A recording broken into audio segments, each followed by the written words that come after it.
Hey everyone, this is the Geeky Panda out there from here on the Geeky Panda blog, Radicast with another video commentary.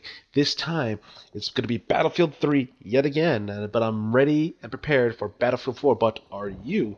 Yes, I've been playing Battlefield since the days of 1942 and Desert Combat, and boy, let me tell you, I've learned a lot of things about the series itself, the gameplay, but some things that have helped me so much when playing the next Battlefield game to lead me on the top of the leaderboards in the match. And I'm here to help you guys out there prepare for Battlefield 4 with these key important tips. This is definitely useful for the noobs and newbies in the Battlefield 3 and for those who are looking to play Battlefield 4 but haven't played anything in the previous series.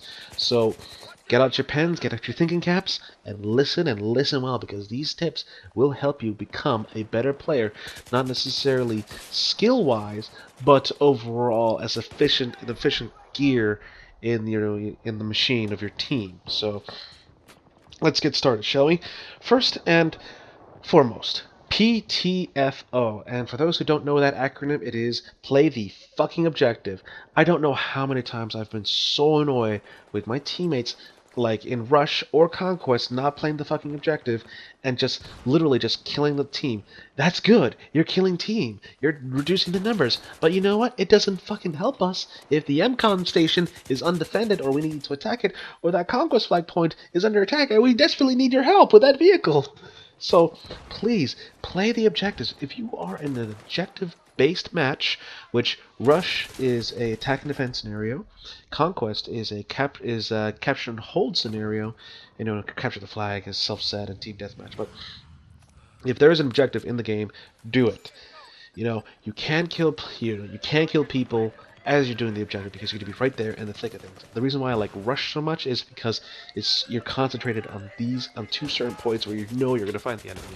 So Conquest a little bit harder, but again, you're going to find them in certain points because they're either attacking and capturing the objective or defending it. So please play the objective, help out your team. Strength in numbers. If you're attacking objective together, you will most likely have better chances than attacking it by yourself. So what you can do is, instead of running in guns blazing by yourself, wait a few seconds, wait for your teammates to spawn on you, and then make the attack. And then prepare for a smart move, flanking them using smoke nades, etc., etc. Again, strength in numbers. So, but please play the fucking objective, help out your team, and we'll all have fun. If you just want to shoot and kill, team deathmatch is an option for you. So the second one is know your roles. There are 4 different classes in Battlefield 3 and a revamp, and again, the 4 same classes are in Battlefield 4, but they're more revamped. The assault class is basically the same thing, but there is, delay of how fast you can use their defibrillators compared to in 3. The engineer class is basically stays the same, but instead of the carbine weapon, they're stuck with the personal defense weapon, or PDW. Support, pretty much support. What else can you expect from these guys? And as far as recon goes, recon is now more of the Battlefield 2 recon spec ops loadout, where you can be more of an aggressive recon person, and you have sensor balls again, which is so good. Or you can stand back and snipe. But know your roles effectively. You're a medic. You're assault. You're a medic. You heal people. You revive people. You know that well. You're engineer. You repair your team's vehicles, and you help take out the enemy team's vehicles. Support. You give the ammo. You suppress the enemy. That's about it in a nutshell. Or just C4 troll the motherfuckers. And of course, recon. You scan the area. You use your sensor tools to find the enemy, and then go in with your team to take him out, or try snipe back from a distance, to help suppress the enemy or get some kills. But please do note, I know recon is like, oh, you're a sniper. I know a lot of people like to snipe, but if you're not a good sniper, then why snipe? Unless you're doing aggressive reconning, leave sniping to better people. You don't need a team full of snipers or a squad full of snipers. I usually, the safe best is, so it's going to be a squad of 5, one of each, and the 5th person could be, depending on what you need at the time. Example, another medic, another engineer, another support, but never 2 snipers. So never 2 recons. So keep that in mind, please, and know your roles and do it well. Number 3, know your equipment and your weapons. Now, the equipment is, again, the classes have unique things. Again, the assault, you have a med pack, you have the defibrillator. use it to heal, you know, and use, you understand that and all that stuff. And you got the other equipment. It's basically the same thing like 3. But the thing is that I've seen a lot of people, use it very poorly. So be very smart about things. Again, if you're a recon, place tugs not out in the open where the enemy can take it out. Place it and hide it in a way, and hide your spawn beacon. C4, you want to hide that. Claymores, you want to hide that. Just be smart with it. Weapons-wise, this is very, very important. I know a lot of YouTube commentators out there, or a lot of people like to stick with one loadout and roll with it.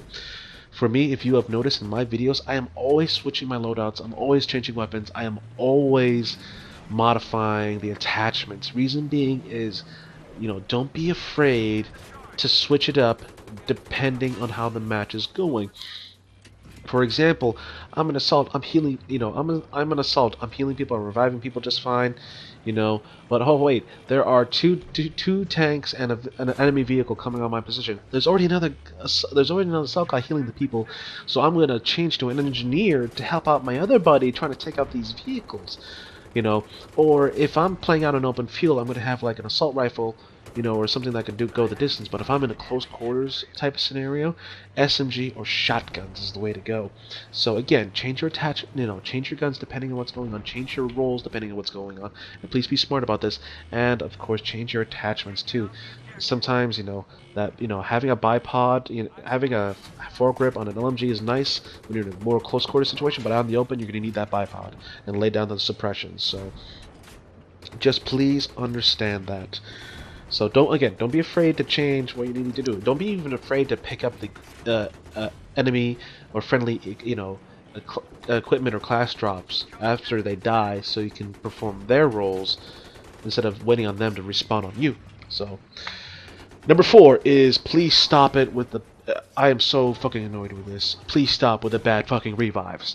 If let's say out in the open, and a soldier tries to go from one area to another, but he gets killed in the middle because someone's watching that area. A bad revive is some medic going out there trying to revive him, gets killed, and when you revived, you get killed in the process because of the medic's fault, and thus the enemy gets more points because the one who was doing the bad revive died, and you respawned again, and he got the points for that. So please be smart with the revives. Only revive when it is very convenient for both of you and when you have cover or the area is safe. Don't revive in the middle. Do not revive in the middle of a firefight where you're literally like in the front of the line. More in the middle or the back of the line where it's a little bit safer, just don't, or like if there's the infamous hallway, someone's covering the hallway, someone came out on the other end to try to kill the guy on the opposite end, but dies. The annoying part is someone's trying to revive you, but you keep dying because it's still being watched. Please don't fucking do that. And also, please repair vehicles. Engineers, I know that you're trying to help out the team taking out other vehicles, but if there's 2 tanks and you're helping your tank take out the other tank, fire your RPG real quick and start repairing your tank, because 9 times out of 10 your tank's going to take damage and you have a better shot if you're getting repaired versus he's not getting repaired. Or if he's getting repaired, fire the RPG and then start repairing him so he can at least do more damage. So do that. So, and last but not least, one of the most important things is understanding the map, and then also understanding the vehicles, the helicopters, and the jets.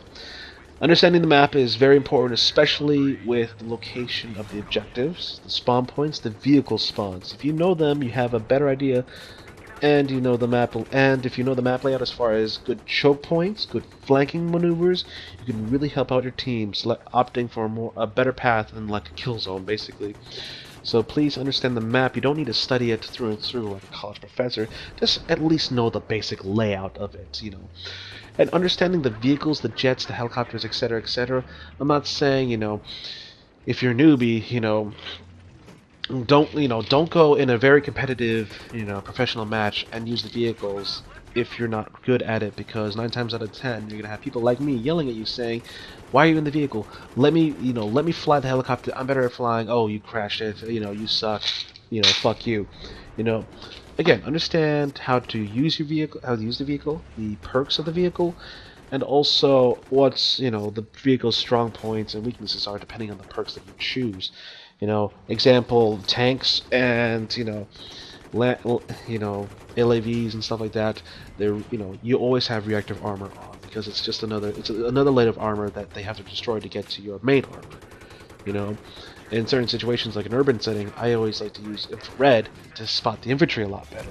In other settings, you know, it's good to use like a guided, you know, a guided missile shell instead of a heavy machine gun if there's a lot of vehicles around, you know, etc., etc. Just please be smart and please be basic about this. So, but yes, overall, these are my 5 top tips for you guys out there to get ready for Battlefield 4. I know Battlefield 4 is going to be changing it up a little bit, but it's still going to be playing like a Battlefield game. So I know what I'm going to do when I drop in. I'm going to get used to a little bit of what's the new weapons are, the equipment, etc., etc. But overall, the game is still the same as far as gameplay goes. Work as a team, know what you're doing, and hopefully get out on top. These tips here, I've been playing Battlefield for a long time. These tips are really good tips to use. So please, please listen to them. Listen to my advice. So. Yeah, this if you like this video, like, comment, subscribe to my channel. Really, really helps out my channel. If I'll be uploading some more Battlefield content out for you. But overall, I'm gonna go, guys. So this is Geeky Panda here on the Geeky Panda blog. Signing out. So remember, stay geeky, my friends.